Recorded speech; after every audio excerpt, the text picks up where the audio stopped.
Hello and welcome to the daily webinar series organized by Suruchi Consultants in association with Benison Media and Dairy Technologist Forum. I'm Prachi Arora from Dairy Industry Expo, which is an annual exhibition and conference for the dairy industry in India. So as the today's webinar theme is Global Game Changers Shaping NPD in Dairy Industry. The objective of the webinar is to explore the emerging opportunities in new product development in dairy sector due to changing consumer trends. And we feel new product development will be the mantra during post-COVID-19 period for taking dairy consumption to newer heights. So we are really excited to have eminent experts from the industry and a full house of attendees with us. The attendees may share their questions via Q&A tool in the panel. And now let me just introduce my expert panelists. The first panelist for the day is Mr. Deepak Gunwanti. He has had the opportunity to improve the lives of over 1 billion consumers in Asia Pacific region through innovation of food and nutrition brands that he had been associated with during his corporate career so far. He has worked with Unilever, GSK Consumer Healthcare, General Mills in the past. Currently, he is based in Singapore and he is the CEO and managing consultant of BG Associates Pte Limited and also Partner Asia Pacific for the Healthy Marketing Team and International Brand Strategy and Nutrition Innovation Consulting Group. My next panelist is Mr. Manish Singh. Mr. Manish Singh was awarded a gold medal during his graduation in agriculture from GB Pant University, as well as during his post-graduation in food technology from CFTRI Mysore. He has worked across a wide range of food product categories, including functional food, juices, and dairy. He has worked across organizations like GSK, Conagra India, Mars, and now working as Director of R&D with Quality and Nutrition for Fonterra, based out of Sri Lanka. His current responsibility has been leading the launch of Creamery brand in India with products like milk, milkshakes, cheese, curd, and Greek yogurt. My next panelist is Mr. Arijit Guha Majumdar. He has a vast background of learning in biochemical engineering, innovation and design thinking from Jabatpur University, IIM Ahmedabad, MIT Solon School of Management, and MIT Institute of Management. He has many patents to his name, including one related to iron fortified tea. He is currently Director, Global R&D Chocolate Platform, Lead India BU, and Lead Thane Tech Center for Mondelez India. Before joining Mondelez, Mr. Ajit had worked with GSK Healthcare under various nutrition and food categories and Tata Global Beverage and Wogat. Next panelist is Dr. J.B. Prajapati.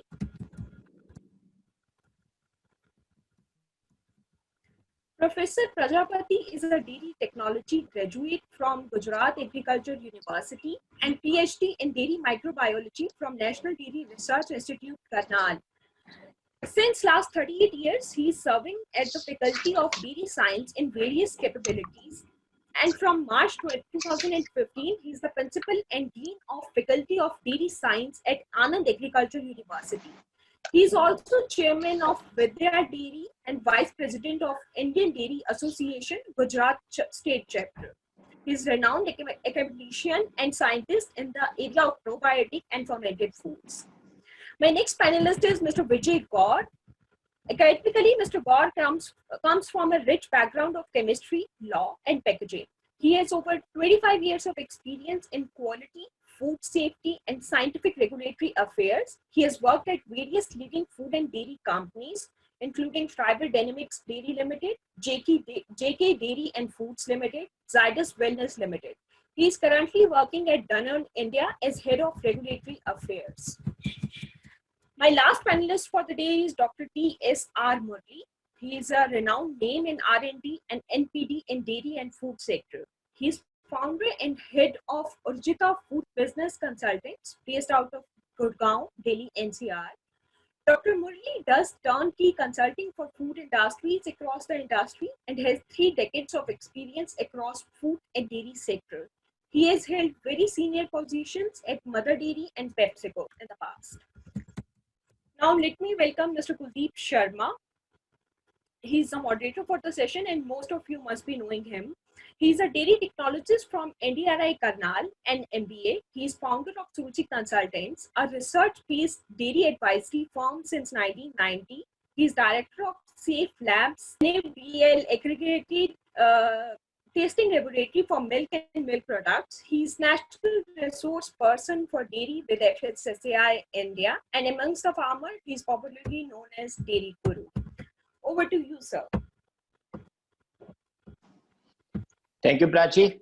Will you please put my presentation on?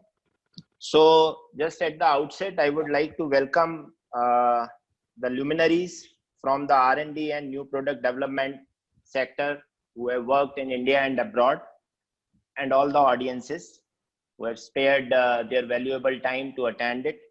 So this is our second webinar in the series where we are going to touch upon the most talked about topic of today, that is new product development in dairy industry.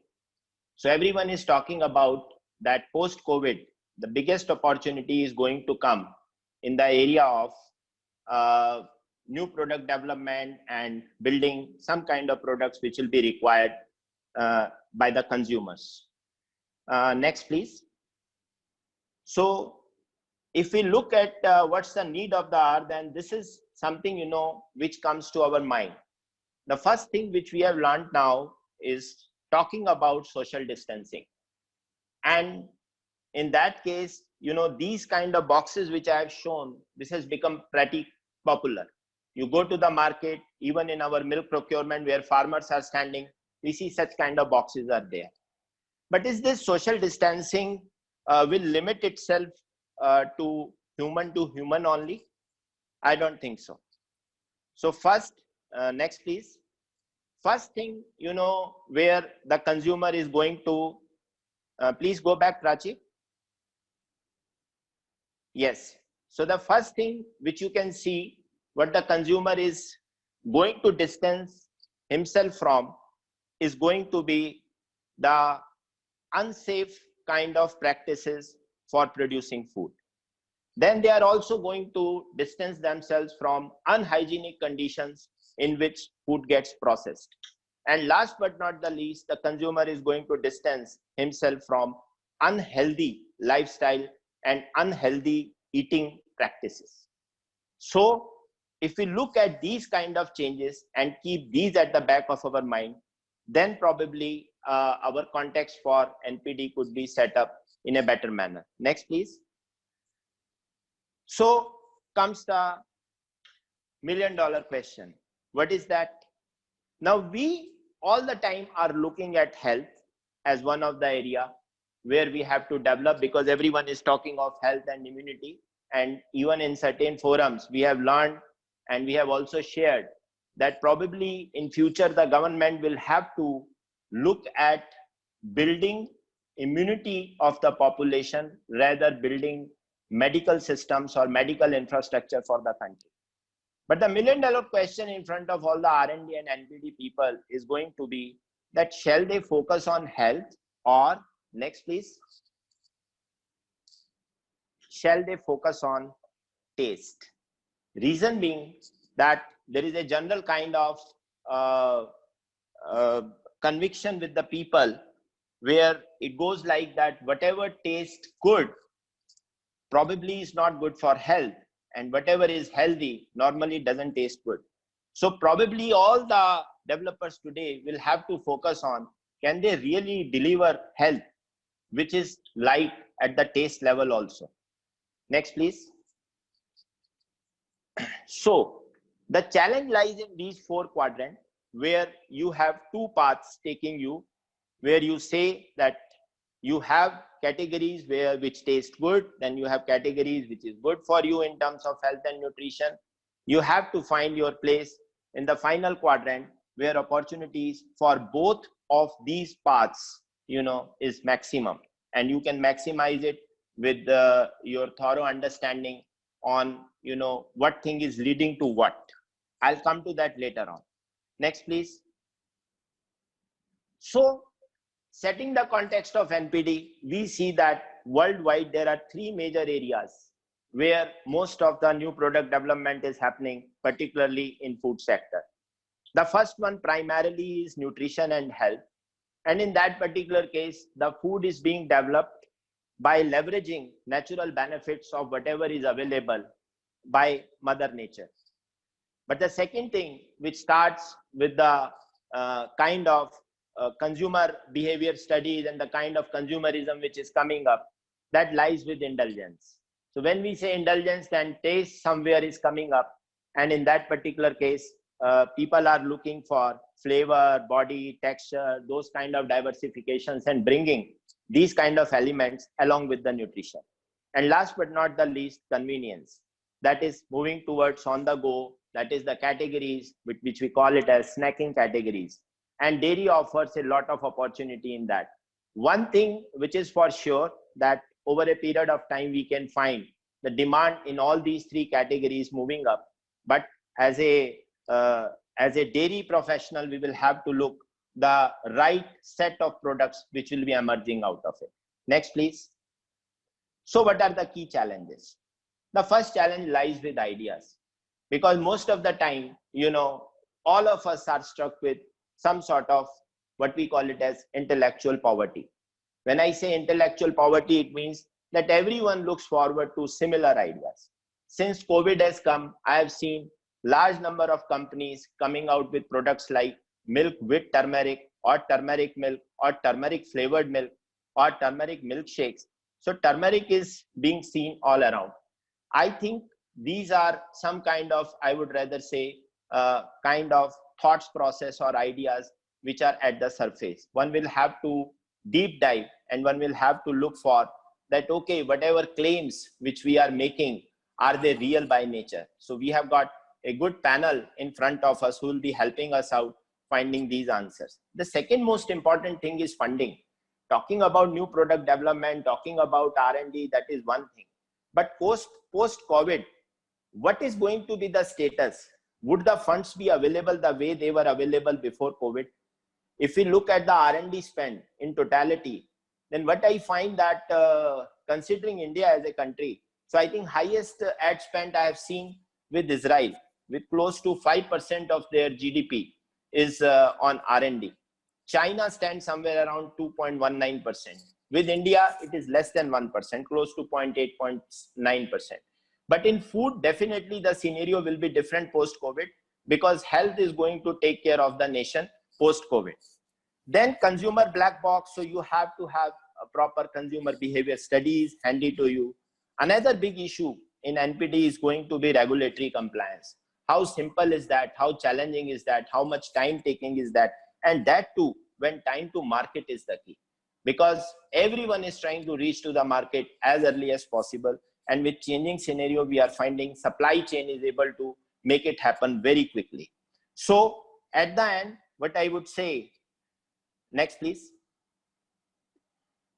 So the key questions and expectations which we have from our panelists. So first of all, that whatever they are doing, because we have got representation from very good companies, and people have got experience working with the best companies with the R&D background. So first of all, they may share their experiences with the how their development or their product range are related to the context being set over here. The consumer preferences, how important are they? Important thing over and above everything is what is the availability of skilled manpower for the R&D center. So what kind of people are required? Is our academia, universities are creating that kind of manpower? What are the regulatory challenges? And last but not the least, we are sitting over here to listen you all, sir. And your sharing, will become actually seeds for our further processing into some kind of fruitful outcomes. Next, please. So at the end, what I see, that future of R&D probably will take us back, because as I was listening to Dr. R.S. Sodhi very recently, He was saying dairy has become a business from C to C, cow to consumer. In that particular case, probably we are moving towards a direction where our R&D may start from the cow itself. So now I request Prachi, and I request, because now it's already 90 minutes and house is 90% full also. So I don't want, I just want that the questions which came to us with the registration form may be taken first. And I request all the speakers to whom the question is being forwarded, please don't take please more than 1 minute, give a specific answer. I'll collect detailed answer from you later and we'll post it to everyone. First of all, I again want to tell each and every person in the audience that all your questions will be answered. It's maybe a couple of them will get covered over here, but all of them will be answered. You will be getting it, after the webinar through mail. Okay, over to Prachi, please. Thank you, sir. So firstly, thank you to all my expert panelists for sharing their insights. Coming to the questions, my first question is to you, Mr. Deepak. What kind of consumer expectations do you see, particularly in India, for dairy products in the post-COVID period? I think one clear trend that we can look at is in terms of immunity. So anything which helps people, prevent it from getting, I think that would be a clear driver. And so that is where the probiotics Dr. Prajapati was sharing.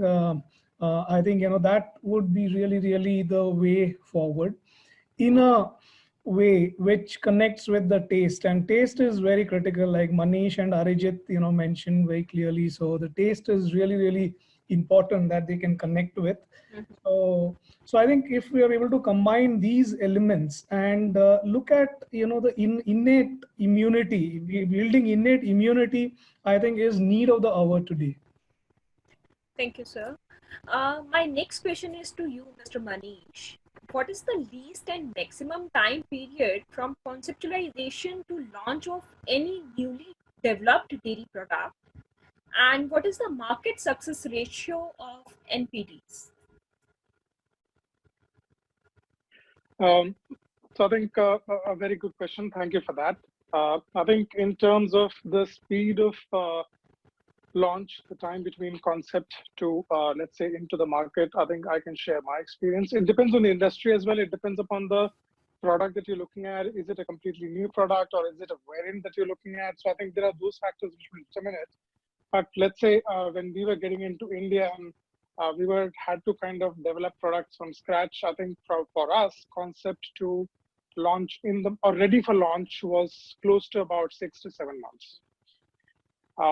Now, in terms of, how many products will succeed, I think that's a very difficult question to answer now. While Deepak said, 80% failure rate, I think what I would want to put as a thought on the table is, more often than not, companies use the same approach of their sales and marketing to address diverse consumer needs, which may not be in the right context. So you can't push in all your products, all your formats, all your propositions to the same sales and marketing channel. And that's where probably, we get it wrong most of the time. Thank you. My next question is to you, Mr. Arijit. As per some media reports, Mondelez is significantly reducing innovation and making business simpler. So where will NPD or the innovation stand in terms of priority for dairy or the food industry? Okay, so as far as Mondelez is concerned, innovations remains to be one of the most important critical growth driver. So we have a growth algorithms, and in that innovations plays the most important role. And if you see the market globally, Mondelez is in the top stack in the in the list of innovations. Our growth formula, or growth algorithm is about staying focused, is about what's really important in terms of how do we simplify the operations. And when we have significant headwinds, and which we cannot ignore, our focus is to see that how do we really ensure that we have a good successful innovations in the market, and we stay focused and simplify the operations. Okay, thank you. Dr. Prajapati, what is the process of validation of immunity boosting claims? Actually, immunity boosting claims, or we have general guidelines for validation of probiotic foods.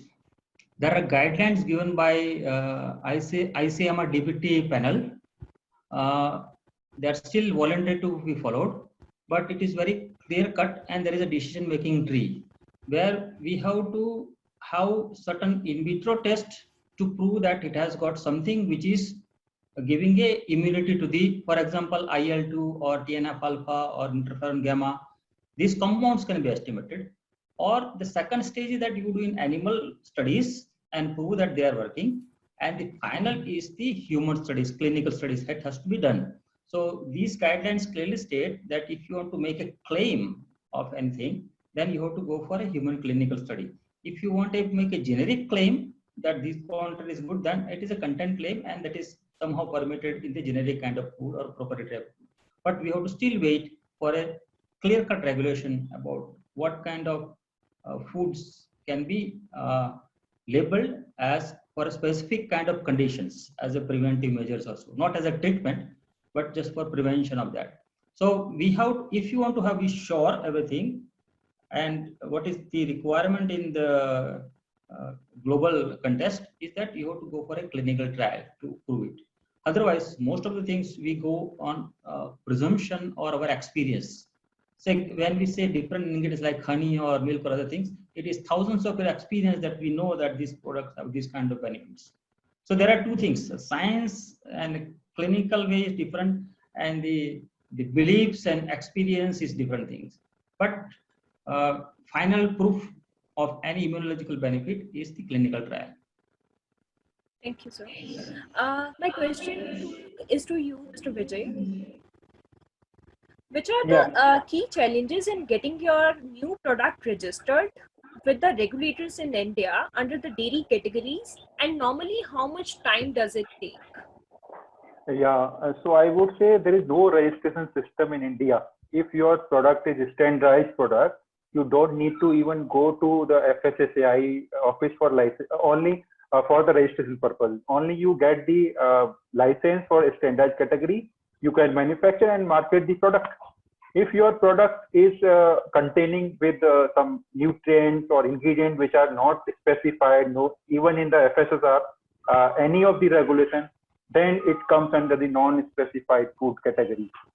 Then you have to submit your dossier before launching the product, and you once you get the approval from the FSSAI, then you can launch the product. Otherwise, the system is very simple. No need to go for registration to FSSAI for launching the standardized product. Yeah. Okay, thank you. So this is an open question to all my panelists. Do you see any strategy for virus-free packaging material? Starting with you, Mr. Deepak. Prachi, I think. Yes, sir.